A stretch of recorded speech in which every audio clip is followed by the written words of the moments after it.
Il y a de cela quelques semaines, le président français, après un combat long de 2 mois contre les autorités nigériennes, a décidé de retirer la présence militaire française du territoire nigérien, comme le réclamaient d'ailleurs depuis quelques semaines les généraux qui ont pris le pouvoir. À ce moment-là, est-ce que la France va rapatrier effectivement ses militaires vers Paris ou alors il va être question de se redéployer au Tchad? Et si vous vous rappelez, à cette époque-là, le président français avait été très clair. Les militaires français vont tous être rapatriés en France avant la fin de cette année. La journaliste avait d'ailleurs insisté là-dessus pour essayer d'avoir un calendrier avant la fin de cette année. Figurez-vous qu'aujourd'hui, je découvre ce matin, non sans grande surprise, que l'armée française est en train de se redéployer au Tchad. Et on pourrait se poser une question. Qu'est-ce qui se trame derrière la présence de l'armée française au Sahel? Pourquoi le besoin de rester dans cette région? Même si on est chassé partout, pourquoi le besoin de rester dans cette région?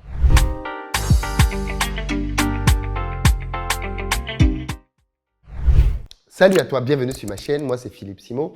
Ici on parle de développement du continent africain. Donc si tu es nouveau ici, abonne-toi pour ne rien manquer du tout. Pour ceux d'entre vous qui êtes en Côte d'Ivoire ou qui arrivez prochainement à Abidjan, nous mettons à votre disposition des véhicules pick-up SUV berline en fonction de votre budget avec ou sans chauffeur.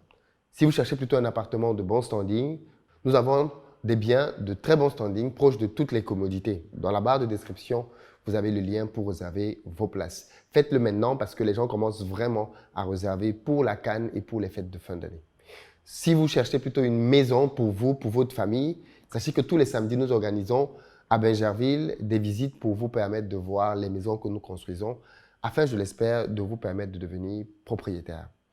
Aujourd'hui, je vais revenir sur un épisode assez actuel, le déploiement des forces militaires françaises sur le continent africain. Il est vraiment difficile aujourd'hui de comprendre la persistance pour Paris de maintenir une présence militaire en Afrique, alors même que beaucoup d'analystes expliquent de plus en plus pourquoi cette présence est nocive sur le long terme. Écoutez la réponse qui a été donnée par le Tchadien Succès Masra, candidat à l'élection présidentielle au Tchad, quand on lui a demandé s'il comprenait que la France se redéploie au Tchad après avoir été chassé du Niger. Je vous pose la question, pensez-vous que la France va se redéployer au Tchad? La France ne devrait pas devenir un sans domicile fixe en déménageant d'un pays à un autre. Je crois que le véritable domicile des forces françaises, c'est ici à Paris. Et un peu d'histoire. Le général de Gaulle qui a fait appel à mes ancêtres, aux tirailleurs tchadiens et sénégalais, pour aider à libérer la France, après quelques années, a demandé aux Américains de quitter Paris. Ça n'a pas empêché aux Français, aux Américains de demeurer des alliés, mais en bâtissant sur des bases nouvelles. Il faudrait que la France entende cela. En politique, les symboles sont importants. Il y a des symboles dont la France a besoin de se débarrasser aujourd'hui. Les nouvelles générations les demandent. C'est une intelligence pour regarder l'Afrique 3.0 avec les loupes, non pas du XXe siècle. Et donc, je crois que l'intelligence collective, ce serait justement de faire en sorte qu'on puisse continuer à travailler ensemble sur les questions sécuritaires et sur les questions de développement dans un respect mutuel sans avoir besoin de s'embarrasser des symboles qui ne sont défendables nulle part. Et je crois que 1, 2, 3 et 4 et 5 et 6, ça donnerait l'impression que la France est en train d'être chassée un peu partout alors que la France a les moyens d'anticiper, d'écouter. L'armée française serait-elle donc devenue SDF, sans domicile fixe sur le continent? Comment expliquer qu'après les humiliations du Mali, du Burkina, maintenant du Niger, que l'on aille se retrouver finalement au Tchad? Quel est l'intérêt pour l'armée française de rester au Sahel? Est-ce qu'on pourrait répondre réellement à cette question? Parce que si on veut nous parler de la lutte contre le terrorisme, alors est-ce que le Tchad est proie à des attaques, à des assauts qui justifieraient qu'en plus des effectifs français qu'il y a déjà au Tchad, qu'on vienne rajouter d'autres effectifs? Je tiens à préciser dans le même temps que l'armée nigérienne a refusé que les soldats français soient redéployés vers le Bénin, du moins qu'ils traversent pour aller du côté du Bénin. Ce que l'on avait compris à la base, c'est que l'armée française devait partir du territoire nigérien par avion. D'ailleurs, en ce moment même, 2 avions ont déjà été mis à disposition et à peu près une centaine de soldats ont déjà quitté le sol nigérien pour venir à Paris. Et ensuite, il y a aussi eu un 3e vol, je pense, pour la logistique. Il faut savoir que quand on dit qu'il y a 1400 à 1500 personnes militaires, là-dedans, il y a plusieurs corps. Il n'y a pas que 1500 personnes qui tiennent des armes. Il y a des médecins, il y a la logistique. Enfin, dans l'armée, il y a plusieurs corps. Il n'y a pas que les soldats qui sont au front. Mais ce qu'on constate quand même, c'est une volonté indéfectible pour les autorités françaises, en ce moment même, de se maintenir coûte que vaille au Sahel. Malgré l'impopularité, malgré tout ce qui peut être dit, il faut absolument se maintenir au Sahel. Donc, si on accepte donc toutes les humiliations, si on accepte donc de créer du ressenti, parce que c'est aussi ça qui crée le ressenti. Les bases militaires, s'il faut le rappeler, sont l'un des principaux symboles de la France-Afrique, sont l'un des principaux symboles de la colonisation dans l'esprit des Africains. Le général de Gaulle et Succès Masra l'a clairement rappelé. Il y a eu pendant un certain temps la présence américaine qui est venue pour donner un coup de main pendant la Seconde Guerre mondiale. Mais à la suite de cela, le général de Gaulle a demandé aux Américains de replier leurs bagages et de rentrer chez eux. Les Américains ne voulaient pas rentrer à la base. Mais ça n'a pas empêché qu'ils rentrent et que derrière, il y ait quand même une continuité de relations entre les États-Unis et la France, qui d'ailleurs aujourd'hui sont considérés comme des alliés. Pourquoi la France ne veut pas entendre le message des populations africaines qui disent « les bases militaires, on n'en veut plus. On ne veut plus d'une présence militaire française sur notre sol. » C'est un message pourtant qui est simple et qui est clair. Aujourd'hui, on se retrouve chez Déby, le fils Déby, avec une partie de l'armée plutôt imposante, et ceci, bien évidemment, suscite des questions. Le président français a donné des leçons de démocratie à tout le monde, en expliquant que les autorités nigériennes n'étaient pas légitimes, maliennes n'étaient pas légitimes, burkinabé n'étaient pas légitimes. Et dans le même temps, il continue de dealer, de traiter avec les autorités tchadiennes, à qui on accorde des aides, alors même qu'à tous les autres. On suspend toutes les aides, les autorités tchadiennes continuent de recevoir des aides, continuent de recevoir de l'argent pour pouvoir leur permettre de faire une transition qui devait être courte et qui ne cesse d'être rallongée. Comment expliquer ce double discours? Comment expliquer que d'un côté, on condamne la prise d'État de manière anticonstitutionnelle, en coupant toutes les aides, en se braquant même d'ailleurs, en qualifiant de putschistes, de personnes qui ne veulent pas combattre le terrorisme, des accusations très graves, et de l'autre côté, un dirigeant, pareil, qui n'a pas été élu de manière constitutionnelle, lui est adoubé, lui, on lui donne des aides, lui, on l'encourage, lui, ainsi de suite. Ce double discours, bien évidemment, n'est plus possible. La jeunesse africaine en a conscience et elle considère que la France, institutionnelle du moins, joue à un jeu auquel les Africains ne veulent plus se prêter. La présence militaire française sur le continent africain doit disparaître. Il faut que les autorités françaises l'entendent. Ils doivent se réinventer. Ils doivent repenser une manière différente de travailler avec le continent africain et sortir les bases militaires avec les armes sur le continent africain.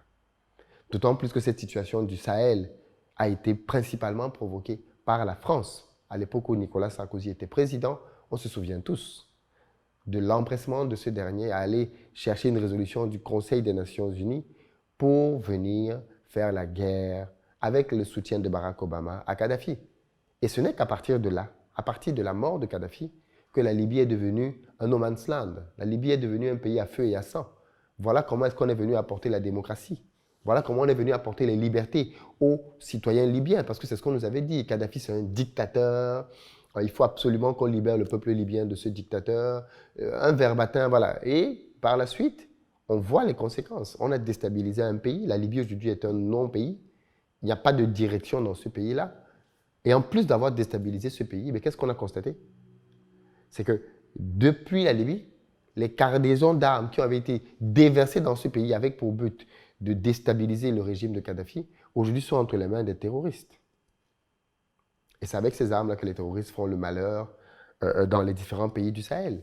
Donc la France a un rôle prépondérant à la crise du Sahel.